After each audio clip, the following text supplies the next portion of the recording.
Guys, do me a favor.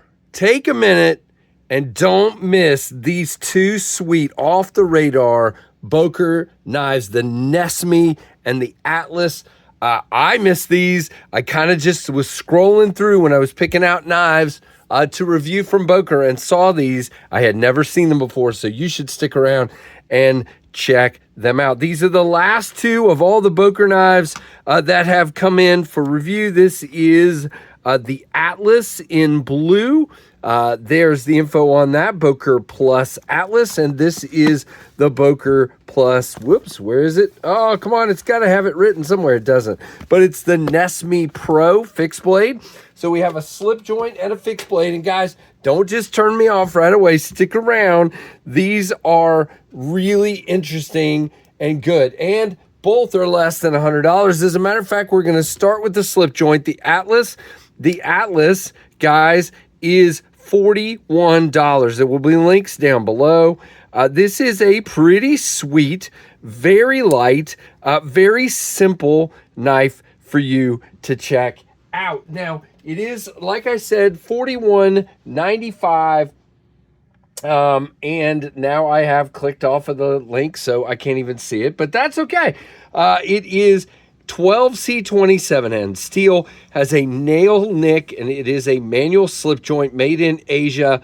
And you know what? They don't, man, is that all the specs y'all are going to give me on here? That is awesome. So we will go through and find our own specs. So I was going to start with the specs on this one, but on the website, they don't really help. So it is 7 3/4 overall, with a 2 5/8 inch blade up to the sharpening choil there, and your handle grip length is right at 3.5. It is very simple construction. It's basically wrapped over aluminum. A lot of people thought this was a lockback. It is not. That is just the exposed spring, as you can see it protruding as we're partway in, of the slip joint. There is not a half stop, but it does easily stop along the way wherever you want it to. You know what I'm saying? There's no actual spot, but it's very well done in that regard. And you can see there's your back spring popping up nice and snappy. I would call this about a 5 on the spring, maybe a 5.5. Yeah, let's say 5.5. It's good. Now, you can't, well, yeah, you can. You can pinch it.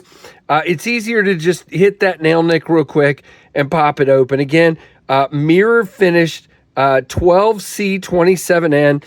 And again, you can see we do get a little bit of flex on this aluminum because it's very thin.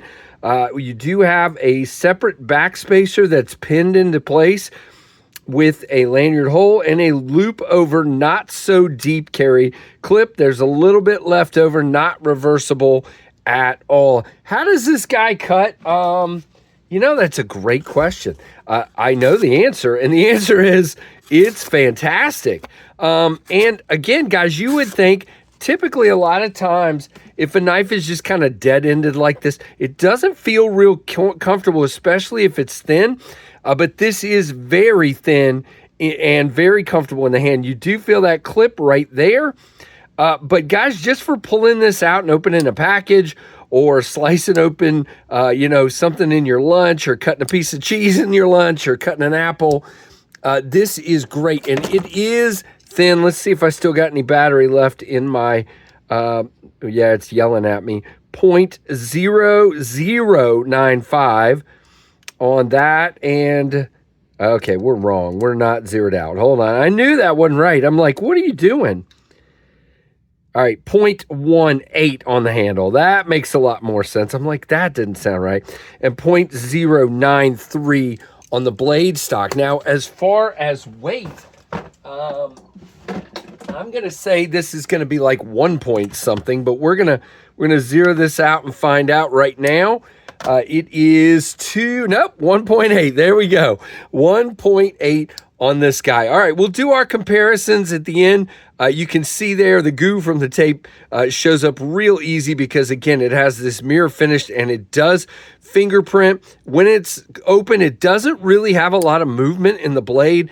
It is a single, you kind of got to have a spanner there, it looks like. So that's an interesting choice indeed as well. So there you go on that one. We'll do the full specs. The full comparison at the end, but it is $41.95. Next, we have a Vox design. That's right, Voxnez design from Giant Mouse and also from his own stuff. There's his logo. This is the Nessmi Pro, okay? And this version is the black micarta and copper version with the black heavy coated blade. As you can see, it's almost like a powder coating. They don't really tell me what it is, but I will say this, I stump stuck it, and you can see right there where the coating kind of, can you see it? Let's see. Is it focusing? Where the coating, yeah, that's a little bit of mud right there. But right there, you can see where a little bit of that coating came off. Now, this black micarta is absolutely beautiful. It is super contoured. I love the copper tubes or pins, if you will. D2 steel. Now, it is a Nessmuck style design. Now, you have a spot for this finger, you have a spot for those two fingers, and then you got like a little notch here for your pinky to curl around. There's not a lanyard hole, but you can easily put a lanyard here, which is fine if you would like one. Now, guys, I don't usually like my pinky hanging off, but they gave me a spot to grab a hold, and they gave me wonderful jimping on this harpoon. So it's really kind of a harpoon Nessmuck, if you will.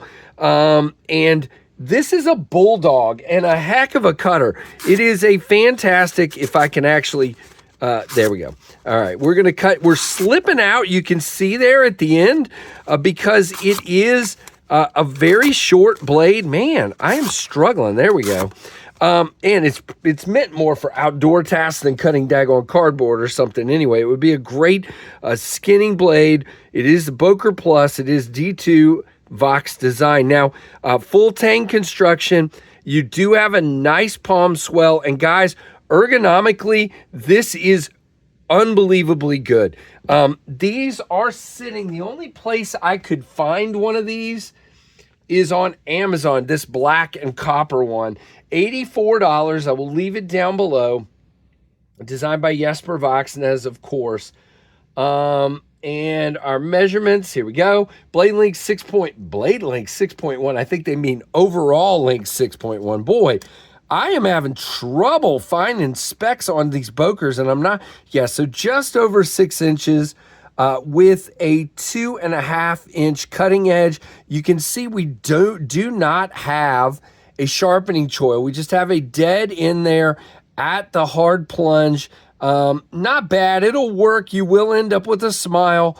If that bothers you, you definitely should consider that for sure.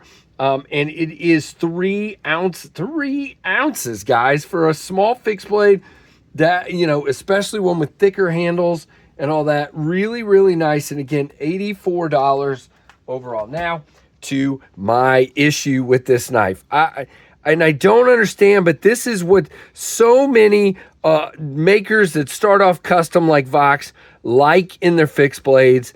And I just don't care for this. Guys, my favorite kind of sheath is something that I can carry horizontally.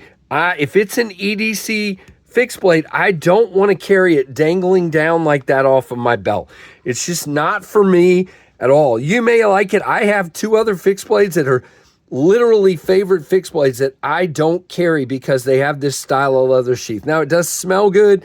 It's nice and well made, but if you force me to carry it on my belt, if you had it set up where I had a pocket clip, then I could find a way to do that. But my preferred method is something like the Aries Rockhopper XL, where I can use a Kydex and put a loop on it and carry it horizontally, scout carry up front. I just don't care for this because you know, my style of work for dress for work. This will hang out of the bottom of my, you know, shirt, and it just looks dumb. So, and it just isn't comfortable because then this sticks up above your belt and jabs you in the side when you sit down. So I definitely prefer Scout carry. It may not bother you, but it definitely is not my favorite style in any way. Now, there is the Boker Nessmi. There is the Boker Atlas. Thanks to our friends at Boker and specifically Zach in the Wild, who's doing their marketing now, for sending these along. You can see they're both smaller than both the Rat 1 and Rat 2, which is really interesting. I also wanted, while I have this out, let's just do that comparison to my Rockhopper XL here. You can see the Nessmi is actually just a tad bit smaller than the Rockhopper XL, which is very interesting indeed. But still, it's right within that size I love to carry for a pocket or, in my case, front carry EDC fixed blade. So I'm really into this size of fixed blade. But again, I don't know what the coating is. They don't really tell me, but you can see where it's kind of rubbed off just a little bit right there where I stump stuck this guy. So really interesting indeed. But overall, really good choices. Just a few things to point out. Nothing that would deter me from buying them. If I really loved the Nessmi and you know, wanted to get one, I would just contract somebody to make me a Kydex sheath. So there you go, guys. Thank you very much for your support. Definitely like, comment, subscribe, hit that notification bell to all, and thank you so much for your incredible support and for watching the Knives Fast channel.